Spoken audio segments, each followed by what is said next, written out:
Hi guys, well it's weekly wrap time again, and always a good week, Chris, when you get a city winner, which Well, we what?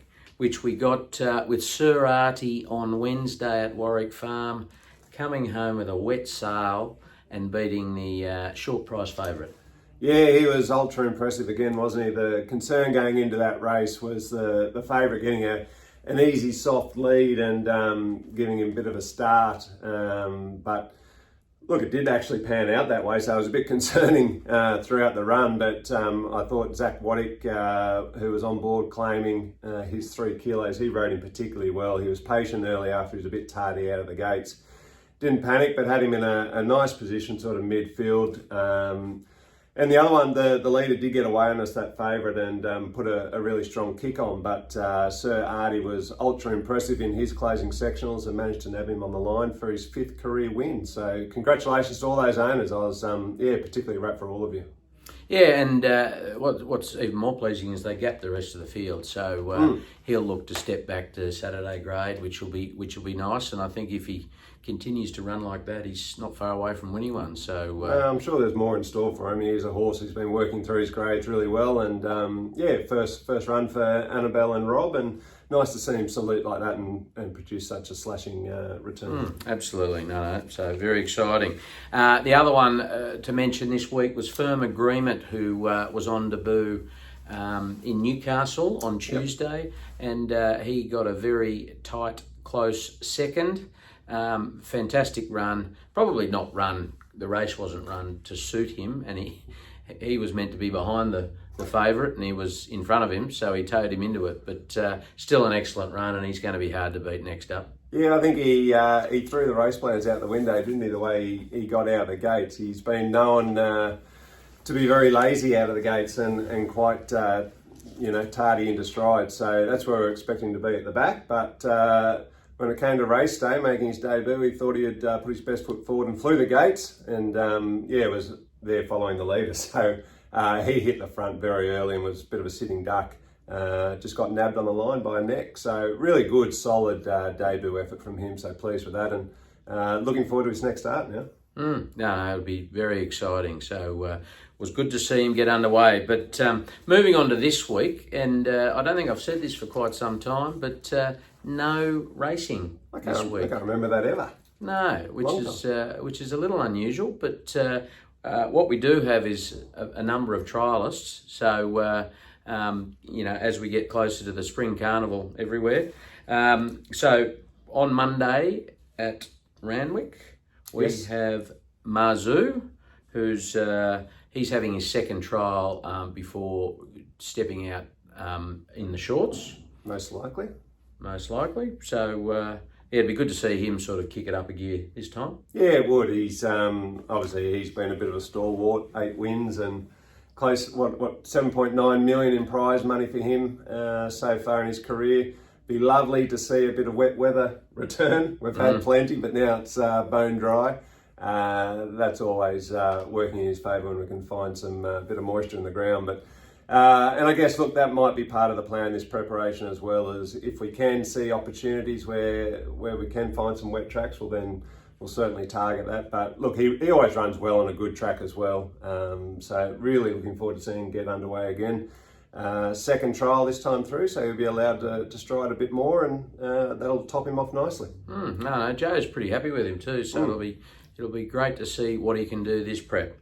Another one on Monday is Revolutionary Miss, also her second trial, and then she'll likely kick on to maybe a Melbourne first up. Yeah, look, she's coming along nicely. She had that very quiet first trial. Again, she'll be allowed to do a little bit more this time through as well, which will have her ready to go through the races. And look, she's a bit of an elder stateswoman, if that's what you call them. I don't think I've ever said that before in my life, so that could be a new one. But yeah, she's 6 wins, I think, for her career, and 1.5 million in prize money. So she's been an absolute cracker throughout her career from an early 2-year-old now, and she's in the back end of her career now, but an absolute favourite, and can't wait to see her get underway and see what she does this preparation. So yeah, really looking forward to that. Don't use elder stateswoman again if you don't mind. I'm really excited about the third trialist on Monday, Zoo Beauty.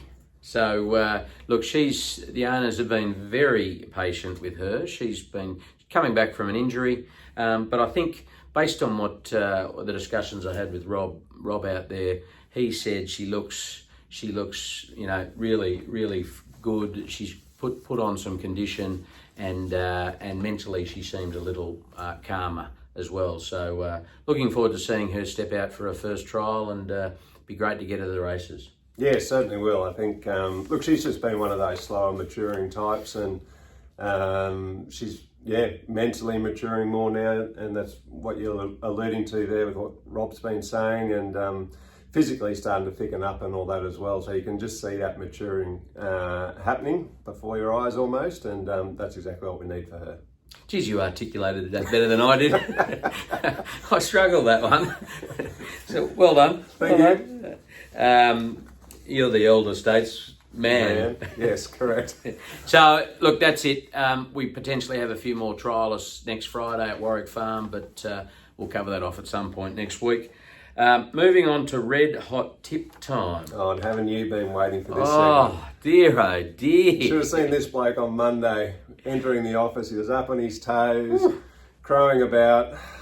So 2 from 3 last week, but arguably I could have gone for 3 from 4 because I did mention Storm Boy in it as well. So I had Seal Wolf at 3.30, Briasa now 4 from 4 and paying $4. So if anyone paid any attention, I'm surprised I haven't been thanked all week. But not a single thank you. Not one. Oh, not one. So I think anyway, people are tuned off. Anyway, no, well done. That's a good couple of weeks for you. Yep. I sat on the sidelines and did a bit of soul searching, but I'm back this week. Righto, what have we got? Okay, so 2 locations, but first of all, Randwick, race 4, the longest name in the game, Changing of the Guard with J-Mac on board, I think is a good each-way chance. Race 6, the Furious Stakes, Manal let me down just. Last time I was tipping a couple of weeks back. Jason Collett on board, great jockey, and I think Manal can get the job done this time with a nice win. Race 8, the Chelmsford Stakes, and I think it's a bit of a tricky one, but I think Zardozi might win that race. What are you laughing at? We'll see who's laughing on Sunday afternoon. And race 9, the Tramway, I've got Amelia's Jewel first up for Annabelle Neesham and Rob Archibald. Tommy Berry on board, and I think that horse is well placed there for a good winning chance. Then Moonee Valley, race 8, Pericles for Godolphin, and Blake Shin on board, hasn't won for about 12 months, so is due, and I think will deliver as well. So, well done. You've picked 5. And, well, I've got to have a few shots, so somewhere in there amongst it, I think there's a collect. Picked 5, and I actually don't know about Changing the Guard, but the other 4, all favourites. Oh, well, it's not about finding value always, it's having a bit of satisfaction going to collect the money from the bookies. Well, I've only got 2. I did like a couple of yours, but I didn't want to throw them out there as they were favourites. You'll be claiming them next week.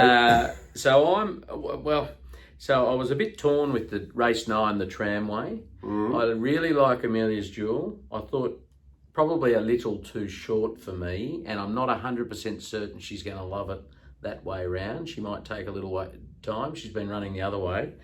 So I am wary of her. However, I'm on number 3, Democracy Manifest. Yep. Paying $7. So notice I say sorry. A very well named horse, that one. Yep. So I say my odds because I can. Democracy Manifest, the Tramway, but Amelia's Jewel. You could probably put her in the Quinella. Moonee Valley, race 9, the Moya.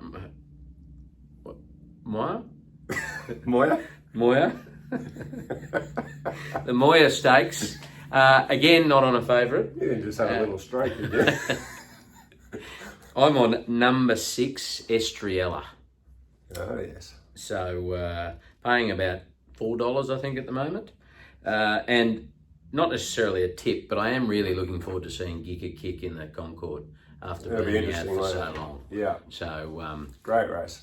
great race. So, that's it, guys. Hopefully you can get something there and, you know, don't load up too much on the favourites. But anyway, have a good week. I can't say good luck to any owners because we don't have any with runners. So Good luck with our tips. good luck with our tips. Have a good weekend. Enjoy.